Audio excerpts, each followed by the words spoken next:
começar hoje falando de um tema, e esse tema, no contexto do Espírito Santo, trata da obra do Espírito. E eu quero começar tratando da obra do Espírito sobre algumas coisas que me chamam muito a atenção no contexto daquilo que ele pode fazer por nós. Eu quero começar trabalhando no seguinte ponto.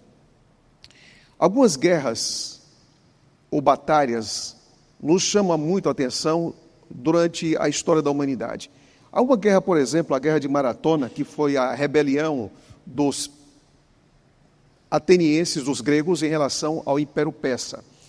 Os gregos tinham várias colônias e eles resolveram, no ano aproximadamente 466, se rebelar contra o Império Persa antes de Cristo, e eles conseguiram vencer. É claro que ocorreram outras batalhas, mas essa é uma batalha extremamente famosa dentro da história. Mas também há uma outra batalha que me chama a atenção, que é a Batalha de Stalingrado. Essa Batalha de Stalingrado aconteceu quando o exército alemão tentou invadir a Rússia e trabalhar e conquistar pelo menos 3 cidades, e entre elas estava Stalingrado, porque era um parque industrial muito forte. E essa batalha começou no finalzinho, na metade, para ser mais específico, de 1942 e foi até 43, com um saldo de quase 2 milhões de vidas que foram perdidas, mas os russos conseguiram vencer os alemães. Talvez ao longo da história você lembre de alguma batalha, mas a pergunta que eu quero fazer a você é: qual é a principal, a mais dolorosa, a mais intensa batalha dessa vida? Há um pensamento de Rick Warren que ele diz o seguinte: sua mente é seu maior patrimônio e o maior campo de batalha. Você concorda com esse pensamento? Você concorda de que há um campo de batalha enorme dentro de você, em que em alguns momentos você luta, mas não consegue vencer? Qual é o maior inimigo que você tem na vida? Quantas batalhas você possui dentro do seu peito e às vezes você não consegue vencer, e às vezes você se sente perdido, sem forças, ou até mesmo se sente um fracassado. Abra sua Bíblia em Romanos, capítulo número 7, e vamos ver se a realidade dessas lutas que nós temos é uma realidade comum a várias pessoas, ou de maneira mais específica a vários cristãos ou não. Em Romanos, capítulo número 7, Paulo vai falar algo que parece mergulhar nas entranhas espirituais de cada um de nós. Paulo desseca, Paulo aprofunda a compreensão da nossa natureza humana, que essa natureza que nos puxa para baixo, que nos coloca às vezes ao chão, contra aquela outra natureza que procura nos elevar, nos aproximar e nos dar intimidade com Deus. Se você tem lutas dentro do seu peito, se você tem lutas dentro do seu coração, a pergunta que nós devemos fazer é: como é que eu devo lidar com isso? Se nós não entendermos o que é a natureza humana, nós podemos fracassar em nossa vida espiritual. E Paulo deixa isso claro quando ele mesmo conta a sua própria experiência. E você vai ver isso agora em Romanos capítulo 7, e versículo número 14, que diz o seguinte: porque bem sabemos que a lei é espiritual, eu todavia, olha o texto, sou carnal, vendido à escravidão do pecado. E no verso 15 Paulo diz: porque nem mesmo compreendo o meu próprio modo de agir, pois não faço o que prefiro e sim o que detesto. Ora, se faço o que não quero, consinto com a lei que é boa. E veja o que Paulo diz no verso 17: neste caso, quem faz isso já não sou eu, mas o pecado que habita em mim. Porque eu sei que em mim, isto é, na minha carne, não habita bem nenhum, pois o querer o bem está em mim, não porém o efetuá-lo. Versículo número 20. Mas se eu faço o que não quero, já não sou eu quem o faz, e sim o pecado que habita em mim. Verso 21. Então, ao querer fazer o bem, encontro a lei de que o mal reside em mim. Paulo aqui está apresentando a nossa humanidade. Paulo está dizendo o seguinte: eu tento às vezes ser bom, mas não consigo. Eu tento às vezes ser justo, mas não consigo. Eu tento às vezes ser equilibrado, mas não consigo. Eu tento às vezes ter domínio próprio, mas não consigo. Eu tento às vezes ter uma vida devocional contínua, mas não consigo. Por quê, Paulo? Ele diz: porque o mal reside em mim. Porque o mal habita em mim. E Paulo repete isso 1, 2, 3 vezes. E parece que a condição de Paulo é terrível. Todos nós cristãos vivemos com uma espécie de guerra civil dentro de nós. Quantas vezes você já desejou ser o melhor pai e não consegue? Quantas vezes você desejou ser o melhor marido, uma melhor esposa e às vezes não consegue? Quantas vezes você já teve que tomar o pão e o vinho e você sabia exatamente, dentro da sua jornada, do seu histórico espiritual, por que você estava fazendo isso? Não era só uma cerimônia. Você estava fazendo uma autoanálise, uma retrospectiva dos seus altos e baixos da sua vida cristã e percebeu que algumas coisas precisavam ser ajustadas. Eu pergunto para você, qual é a sua luta? Onde você tem caído? Onde você tem fracassado? Você se sente como Paulo? O que Paulo escreveu em Romanos 7, a partir do verso 14, é sua história. Faz parte da sua vida. E o pior é que Paulo, ele apresenta esse quadro triste, deplorável da nossa própria natureza, e no finalzinho Paulo, ele diz algo muito forte, ele diz: desventurado, verso 24, homem que sou, quem me livrará do corpo dessa morte? O que está fazendo em mim essa natureza está me levando a uma destruição, está me levando ao desamparo, parece que as coisas em minha vida não vão muito bem, e eu sofro com isso. Você tem lutas em sua vida? Eu quero dizer uma coisa: por maiores que sejam as lutas da sua vida, não seja definido pelos seus fracassos, seja definido pelo poder e pelas promessas de Deus, que é capaz de tornar você um vitorioso. Não seja definido por suas falhas, não seja definido por suas fraquezas. Não pense que seus fracassos dizem quem você é. Por quê? Porque existe esperança. E a esperança está em Jesus Cristo, porque a Bíblia diz que quem está em Cristo não é um vencedor, é mais que vencedor. Isso quer dizer que estar em Cristo é vencer batalhas muito maiores do que você pode superar sozinhos. Em Romanos 8, nos apresenta um segredo poderosíssimo de como na nossa vida cristã nós podemos ter vitórias e mais vitórias. Você quer saber como? Abra Romanos, por favor, abra o livro, a sua Bíblia em Romanos, capítulo número 8, e por favor me acompanhe. Antes eu gostaria de apresentar um pensamento muito importante para vocês. No livro Testemunhos para a Igreja, página 102, Ellen G. White diz o seguinte: cada cristão é assediado pelas seduções do mundo, pelas solicitações da natureza carnal e por tentações diretas de Satanás. Aqui ela apresenta 3 coisas. O inimigo trabalhando diretamente, número 1. Logo depois é dito a natureza, aquilo que a sua carne está pedindo. E depois as setas diretas de Satanás e as tentações do mundo. 3 coisas. E a pergunta é: como é que a gente pode sobreviver nesse quadro? Uma realidade: não importa quem você é, não importa o tempo que você tem nessa igreja, não importa se você já entrou nessa igreja há 10 anos, 15 anos, 20 anos, 30 anos. Não importa a profissão de fé que você tenha. Não importa a função que você exerce nessa igreja. Não importa se você é alguém da divisão sul-americana, que é ministerial, ou se você é um pastor há décadas, se você é ancião, se você é líder jovem dessa igreja, não importa. Não importa o seu gênero, não importa a sua idade, não importa a sua história. Todos nós, nessa vida, temos tentações. Todos nós somos chacoalhados em algum momento. E é interessante que muitas vezes a gente não para falar sobre isso. Cristo foi tentado a vida toda. E às vezes quase a gente não fala dos nossos púlpitos, que nós temos lutas, que nós somos tentados, que nós temos batalhas dentro do nosso peito. Nós somos seres humanos. Nós somos homens, mulheres, que têm lutas pessoais que só Deus sabe. E que muitas vezes nós sofremos sozinhos. E que muitas vezes fazemos promessas e quebramos. E muitas vezes temos desconfiança sobre a nossa sinceridade diante de Deus.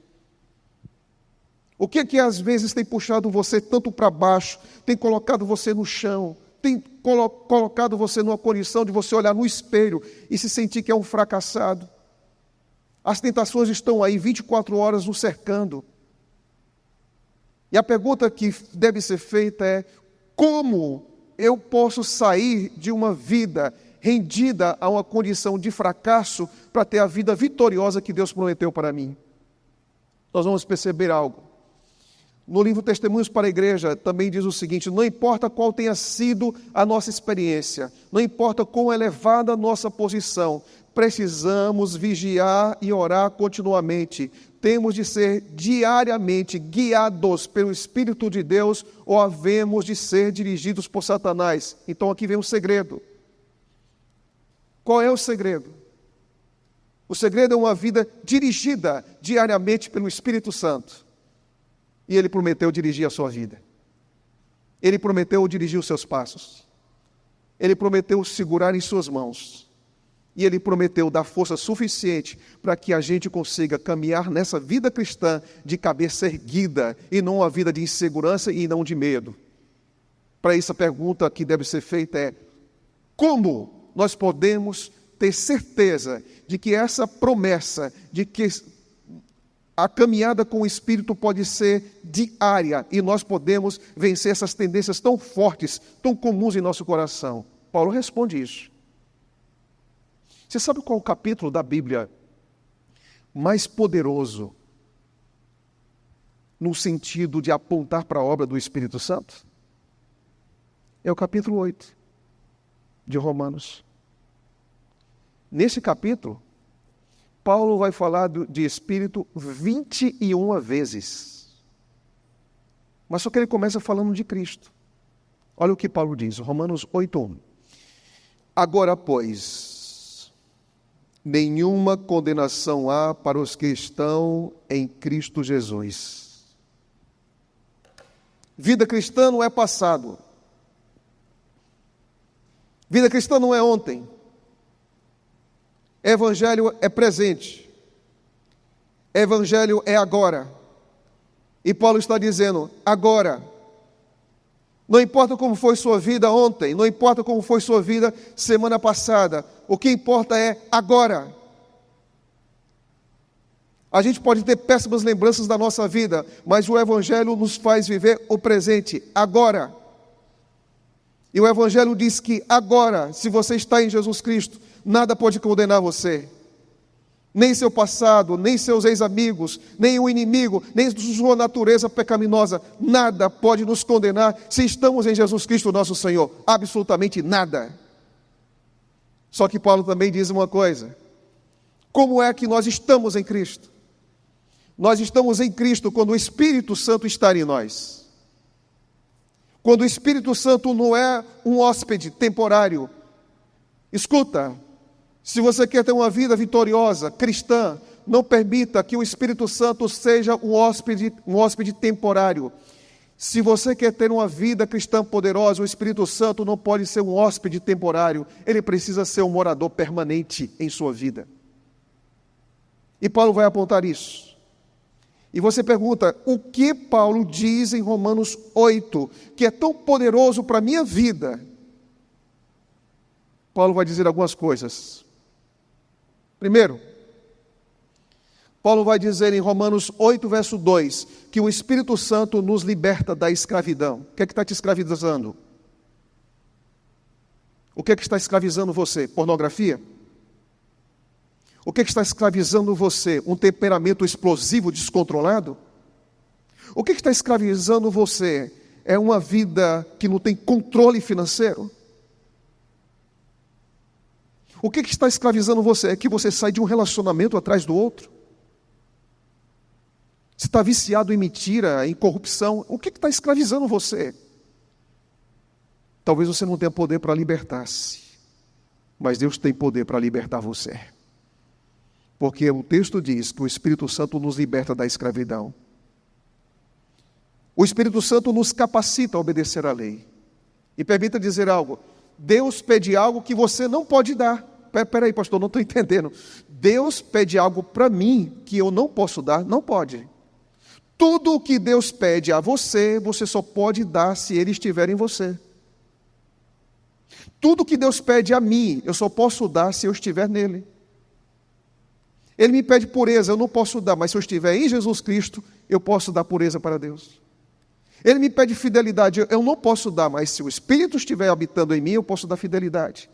Tudo aquilo que Deus pede a mim e a você, você só pode dar se você estiver em Jesus Cristo. E quando Jesus envia seu Espírito, Ele faz com que a obediência que nós devemos dar a Ele seja uma realidade.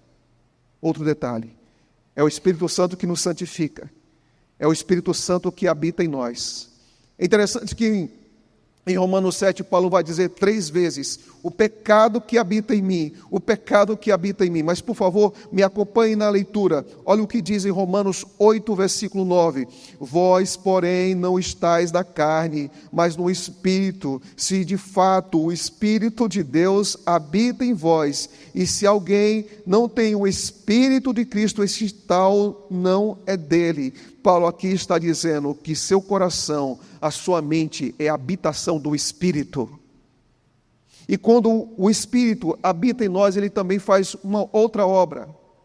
O que me impressiona é a maneira em que Paulo trata desse tema, quando diz que o Espírito Santo vivifica o nosso espírito. A pergunta é, de que maneira o Espírito Santo vivifica o nosso espírito? Romanos 8, versículo 10 diz, se porém Cristo está em vós, o corpo na verdade está morto por causa do pecado, mas o Espírito é vida por causa da justiça. E olha o que ele diz de forma impressionante. Se habita em vós o Espírito daquele que ressuscitou a Jesus dentre os mortos, esse mesmo que ressuscitou a Cristo Jesus dentre os mortos, vivificará também o vosso corpo mortal por meio do seu Espírito que em vós habita. Jesus esteve em um dia de domingo, como hoje, há 2000 anos atrás, em uma sepultura. Paulo está dizendo que o Espírito vivificou Jesus Cristo. E esse mesmo Espírito é capaz de vivificar você também. Se você está vivendo uma vida morta espiritual, a habitação do Espírito é capaz de aquecer e trazer vida, brilho, gozo, paz, contentamento, um coração que se expande em graça, em amor e em poder. E essa obra é uma obra do Espírito Santo e Ele deseja fazer essa obra hoje em sua vida. O Espírito Santo tira a gente da indiferença, da vida cristã nominal, da vida cristã superficial, da vida cristã formalista, porque no Espírito Santo há graça, há poder regenerador, e o resultado disso é uma vida mais parecida com a vida de Jesus Cristo. Além disso, o Espírito Santo testifica de que nós somos filhos de Deus. Às vezes você pode cair, fracassar e dizer, mas eu não tenho mais nenhuma relação com Deus, eu não sou digno de ser chamado de filho de Deus. Quero dizer uma coisa, a obra do Espírito Santo em sua vida, Ele sempre irá restituir você e recolocar você na posição digna de filho e filha de Deus. Nunca se sinta menos amada quando você caiu, menos amado quando você fracassou. Porque se você se voltar para Deus, Ele pode devolver a você o status de filho. Eu tenho filhas, 2 filhas. As minhas filhas, mesmo quando fracassam e não são aquilo que eu quero que elas sejam, eu continuo amando minhas filhas como o pai ama e deve amar os seus filhos. Um dia, eu estava no meu escritório e recebi um casal. O casal entrou no meu escritório e já entrou chorando. E eles não se sentiam dignos de levantar a cabeça e conversar um pouco. Eu estava ali à mesa, eu saí, Segurei nas mãos os dois e os coloquei no sofá para a gente relaxar mais um pouco. Eles estavam muito tensos. E eles disseram o seguinte: pastor, eu tenho um problema, nós temos aqui um problema muito sério em nossa vida. O nosso filho, pastor, foi apresentado nessa igreja. O nosso filho, pastor, ele entrou no clube dos aventureiros, desbravadores. Mas com o passar do tempo, o nosso filho se afastou de Deus. Se afastou da igreja. E pouco a pouco ele não aparecia mais em nenhum programa da igreja. Aquele garoto que eu via fazendo a lição da escola sabatina, estudando sua Bíblia, não estava fazendo mais isso. Um dia eu encontrei o meu filho dentro de casa, alcoolizado. Eu encontrei o meu filho, pastor, em noitadas aqui na cidade. Mas o pior não foi isso. O pior foi um dia que meu filho na minha casa disse: eu vou sair da minha casa e vou morar com outra pessoa, eu vou morar com outro homem. E partiu. Pastor, nós estamos arrasados. Pastor, nós estamos quebrados. Ele olhou para mim e disse assim: se fosse você, o que você faria? Eu não sei se nessa manhã eu estou falando para um pai que fez de tudo pelos seus filhos, tudo. Mas você não pode tomar conta da vontade dele, das decisões que ele faz. A resposta que eu dei para ele é a resposta que eu quero dar para você, que é pai e que é mãe também.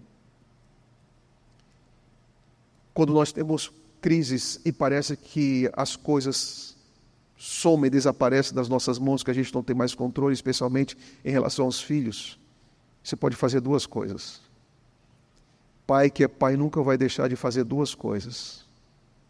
Primeiro, de amar, porque embora os filhos tomem decisões erradas, continuam sendo filhos.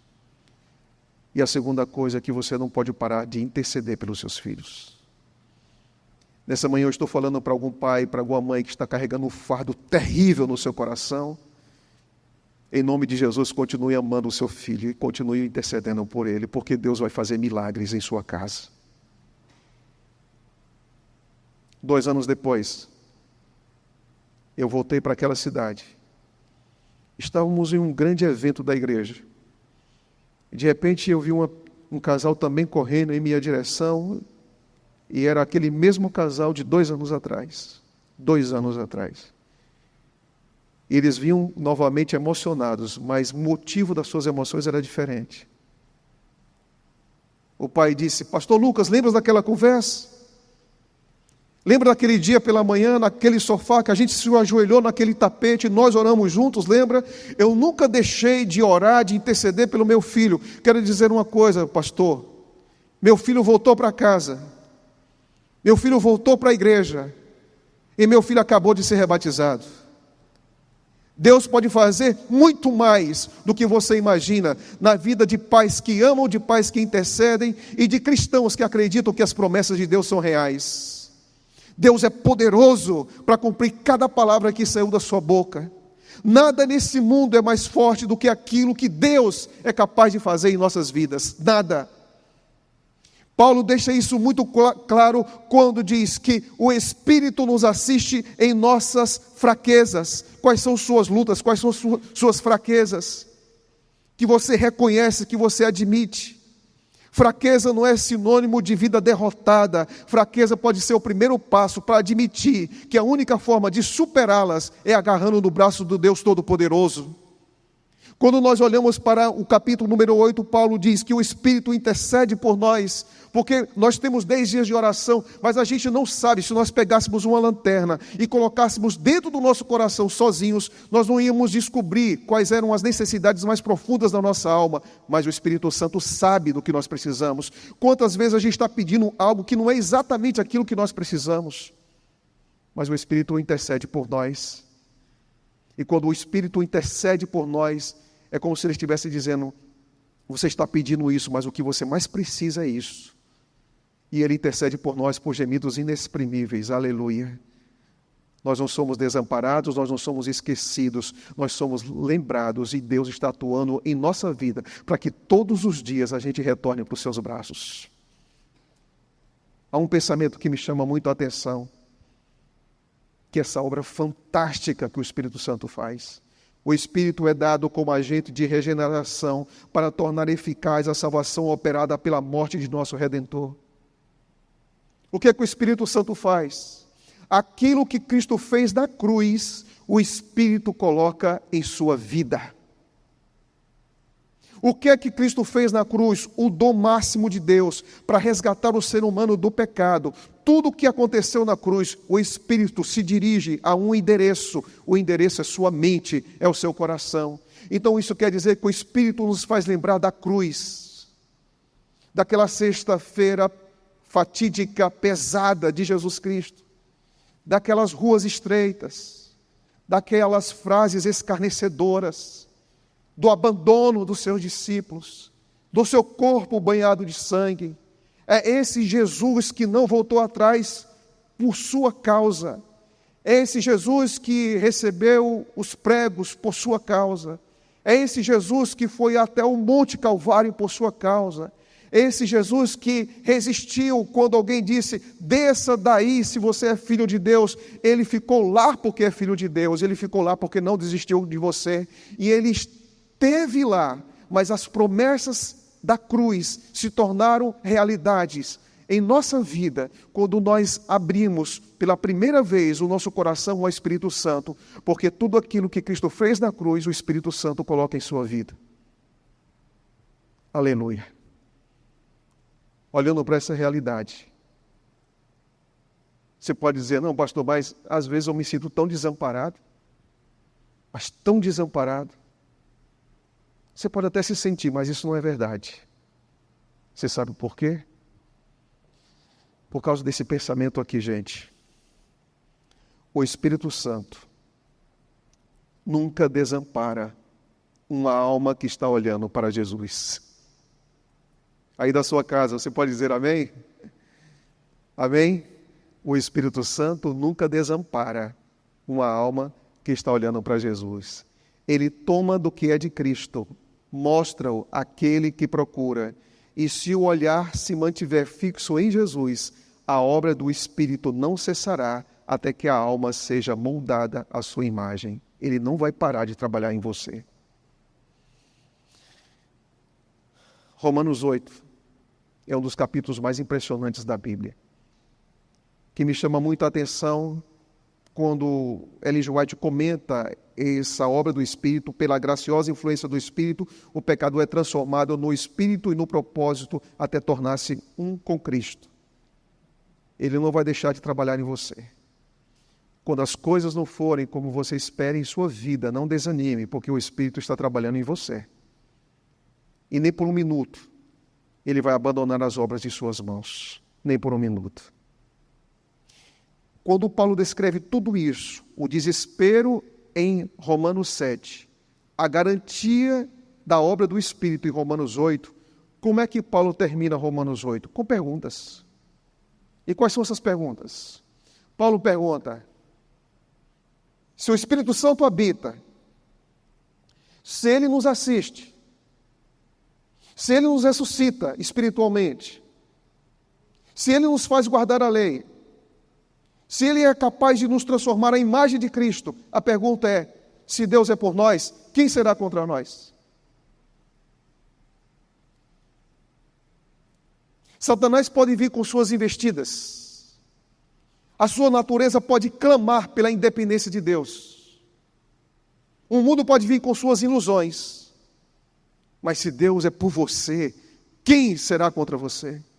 Nós estamos do lado mais forte, o lado mais seguro. Por isso, eu e você podemos ser ousados em dizer, se Deus é por nós, quem será contra nós?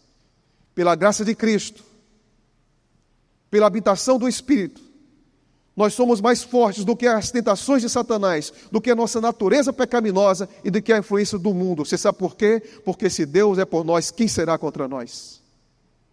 Em segundo lugar, Paulo diz, Aquele que não poupou o seu próprio filho, antes por todos nós o entregou, porventura não nos dará graciosamente com ele todas as coisas?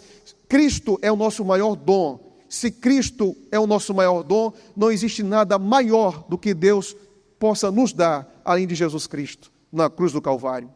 Quando nós olhamos para Paulo em Romanos 8, ele diz: quem tentará acusação contra os eleitos de Deus? Paulo também diz sobre a condenação, quem os condenará? É assim que ele começa em Romanos capítulo número 8. E por último, Paulo diz o seguinte: quem nos separará do amor de Cristo? Alguns anos atrás, eu conheci uma pessoa muito querida, um líder de igreja. Uma das pessoas mais apaixonadas por discipulado, por pequeno grupo e por missão que eu já conheci nessa vida. Ele era ancião de igreja no interior do Pernambuco. Apaixonado. Um líder fervoroso. Um líder que amava Jesus Cristo, que amava as pessoas e que amava muito abrir igrejas, multiplicar pequenos grupos. Um dia, quando começou a pandemia, esse amigo querido do coração, ele foi infectado e o seu quadro piorou rapidamente. E ele começou então a conversar com um dos pastores que ele gostava tanto, que ele amava tanto. E o pastor disse: olha, irmão, vai estar tudo certo, você vai sair dessa, você vai conseguir superar tudo isso. Olha o que ele escreveu para o seu pastor pelo WhatsApp. Olha o que ele escreveu. O pastor estava dizendo: vai dar tudo certo, você vai superar tudo isso, você vai conseguir sair dessa. Isso vai passar rápido. Olha o que ele escreveu.